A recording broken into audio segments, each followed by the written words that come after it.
ایک کسان اپنے مالک کے کھیت میں کام کرتے کرتے سوچنے لگا، کاش کہ میں مالدار ہوتا تو میں زمین خرید لیتا جس میں کھیتی کرتا۔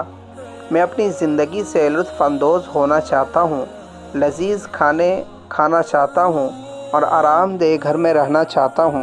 اچانک کسی کی آواز سن کر وہ چونک پڑا جو اعلان کر رہا تھا، بادشاہ سلامت ان کھیتوں کے پاس والے راستے سے آئندہ ہفتے گزریں گے اور سبھی کسانوں کے لیے ضروری ہے کہ ان کے استقبال اور ان کو سلام کرنے کے لیے صف بستہ ہو کر کھڑے رہیں۔ کسان نے اپنے دل میں سوچا، یہی موقع ہے، اگر میں نے بادشاہ سے کچھ سونے کے سکے مانگ لیے تو کیا ہوا؟ اس سے میرے سبھی خواب تو پورے ہو جائیں گے اور وہ کبھی بھی میری درخواست کو رد نہیں کریں گے، اس لیے کہ جیسا کہ میں نے سنا ہے وہ اچھے اور بھلے انسان ہیں۔ اسی طرح کسان ہفتہ بھر خواب بنتا رہا۔ آخر کار وہ دن بھی آ پہنچا۔ تمام کسان بادشاہ کے استقبال کے لیے راستے کے دونوں طرف صف بستہ کھڑے تھے۔ اچانک دور گاڑیاں دکھائی دی جنہیں گھوڑے کھینچ رہے تھے۔ کسان شاہی گاڑی کی طرف دوڑ پڑا اور چلانے لگا، اے بادشاہ، اے بادشاہ، مجھے آپ سے ایک بات کہنی ہے۔ بادشاہ نے گاڑی کو روکنے کا حکم دیا اور کسان سے پوچھا، تم کیا چاہتے ہو؟ کسان بہت پریشان ہو گیا اور اس نے کہا، میں کچھ سونے کے سکے چاہتا ہوں تاکہ میں زمین کا ایک ٹکڑا خرید سکوں۔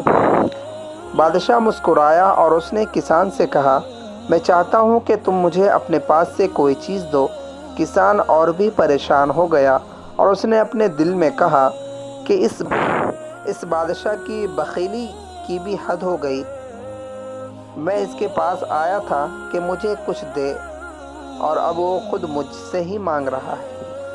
کچھ دیر سوچنے کے بعد اس نے چاولوں سے بھری ہوئی ایک تھیلی سے جو اس کے ہاتھ میں تھی چاول کا ایک دانہ نکالا اور اسے بادشاہ کو دے دیا۔ بادشاہ نے اس کا شکریہ ادا کیا اور قافلے کو دوبارہ چلنے کا حکم دیا۔ نامراد ہو کر کسان کبیدہ خاطر اپنے گھر واپس لوٹ آیا اور اپنی بیوی کو چاولوں کی تھیلی دے دی کہ اسے پکا دے۔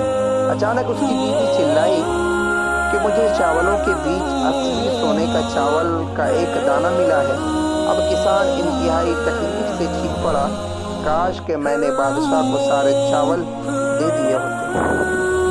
یہی مثال دنیا اور آخرت کی ہے۔ یہاں ہم جو کچھ اللہ کی راہ میں خرچ کریں گے، آخرت میں جب اس کا اجر و ثواب دیکھیں گے تو خواہش ہوگی کہ کاش کہ ہم نے سارا مال ہی راہ خدا میں لٹا دیا ہوتا۔ دوستو، اس طرح کی عمدہ اور سبق آموز واقعات و حکایت کے لیے آج ہی ہمارا چینل سبسکرائب کریں اور بیل آئیکن کو دبانا نہ بھولیں۔